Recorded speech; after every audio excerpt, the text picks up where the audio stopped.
Hello, আসসালামু আলাইকুম। সবাই কেমন আছেন? জুম্মা মুবারক। Welcome to my another blog. সবাইকে জানাচ্ছি অনেক অনেক শুভকামনা। আর আজকের দিনটা যত সবার অনেক সুন্দর কাটে।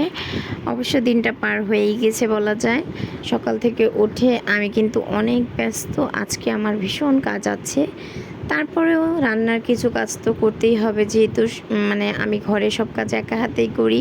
আমাকে রান্নাবান্না করেই সেই কাজগুলো করতে হবে। তো ঘুম থেকে উঠেই আমার হাজব্যান্ড আমাকে নাস্তা এনে খাওয়ালো সকালে। তো নাস্তাটা দেখা যায় আপনাদের সাথে শেয়ার করা হয়নি।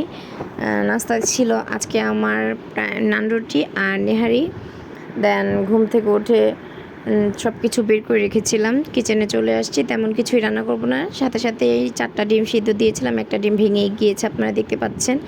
ডিমগুলো সিদ্ধ দিয়ে ডিমগুলো যখন হয়ে আসছে সেগুলো নিচে রেখে আমি ছুলবো। আর এখানে আমি একটু দুধ দিয়ে পেঁয়াজ দিয়ে ভালো করে কষিয়ে নিচ্ছি। এটা দিয়ে আমি একটা ডিমের কুরমা বানাবো। অনেক দিন বলতে গত সপ্তাহ থেকে খেতে ইচ্ছে করছিল, আর যখন যেটা খেতে ইচ্ছে করে সাথে সাথে করে নিই। অবশ্যই এবার একটা কাজ ছিল, তাই বলে আমি একটু লেট করে ফেলেছি। আর এইখানে প্রথম কিন্তু আমি ডিমটা কষিয়ে দিতে ভেজে দিইনি, পরবর্তীতে ডিমটা ভেজে দিতে গিয়েছিলাম আর তখনই আমার ডিমটা ভেঙে গিয়েছিল। যাই হোক, তারপরও ডিমটা খারাপ হয়নি। আপনাদের লাস্ট টাইম আমি দেখাবো আমার ডিমটা কীরকম হয়েছিল। এই তো দেখুন, আমি আবার ভেজে যখন ডিমটা ছেড়েছিলাম, তারপরে যে শুকানোর পর তেল উঠেছে, ভেসেছিল তেলগুলো, আর ডিমটা এরকম দেখতে হয়েছে অনেকটা। আমি ঝোলটা তেমন একটা পাতলা পছন্দ করি না, তাই তারপরে আমার চিকেন বের করার পর চিকেন দিয়ে রোস্ট করে খাবো, যে সেটাও ইচ্ছে করছিল না। আজকে যেন আমার মনটা কি হয়ে গিয়েছে, উড়ু উড়ু মন। আর কি খেতে ইচ্ছে করছে নিজেও জানছিলাম না। তো আমার হাজব্যান্ডও বললো কিছু একটা করো, অন্যরকম খেতে ইচ্ছে করছে। তো নিজেরও যেহেতু এরকম ইচ্ছে করছে, তো 6 থেকে 5 পিস চিকেন নিয়েছিলাম, সেটাই ভেজেছিলাম ভালো করে, বেশি করে মশলা দিয়ে ভেজে নিয়ে সেই চিকেনগুলো রেখেছি এখানে। আর ডিমটা কোরমা করেছি, আর অল্প একটু মুরগির মাংস রান্না করেছিলাম, বেশি কিছু না। আর কালকে রাখা একটু গরুর মাংস ছিল, সেগুলো দিয়ে আজকে কোনো মতো খাওয়া হয়ে যাবে। তো এই তো দেখুন, আমি চিকেনগুলো কিন্তু মশলা মিশিয়ে তারপরে তেলে ছেড়েছিলাম, আর এই তেলে আমি ডিম ভেজেছিলাম। ডিমের কুসুমটা ভেঙে গিয়েছিল, যার কারণে তেলটা কীরকম যেন একটা বলক বলক ভাব এসেছে। যাই হোক, এরকমটা আমার সাথেই কেন হয় আমি জানি না।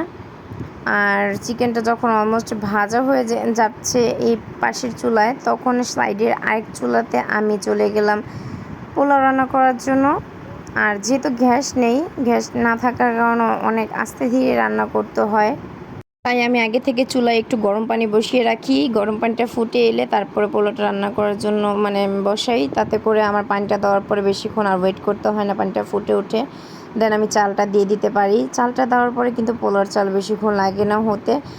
এই দেখুন, সিদ্ধ প্রায় হয়ে এসেছে। আর একটু দানা দানা ছিল, এটা আমি এখন করে দেব, দমে রেখে দেবো, ভাপে দিয়ে রাখবো কম আছে। তারপরে এই তো এখানে একটু মুরগির মাংস রান্না করেছিলাম আর ঝাল করে। আর ঝাল খেতে ইচ্ছে করছিল তাই। আর আমার একটু গরুর মাংস ছিল আগে, সেটা আর ভিডিও করা হয়নি। সো এইভাবে আর কি আজকে রান্নাটা কোনো মতো সাদামাটা। আজকে ঘরে প্রচণ্ড কাজ আছে, কোনো মতো খেয়ে দিয়ে আমার আবার চলে যেতে হবে রান্না, সেই কাজে একটু রেস্ট নেব মাঝখানে যদিও, কারণ অনেক কাজ করেছি।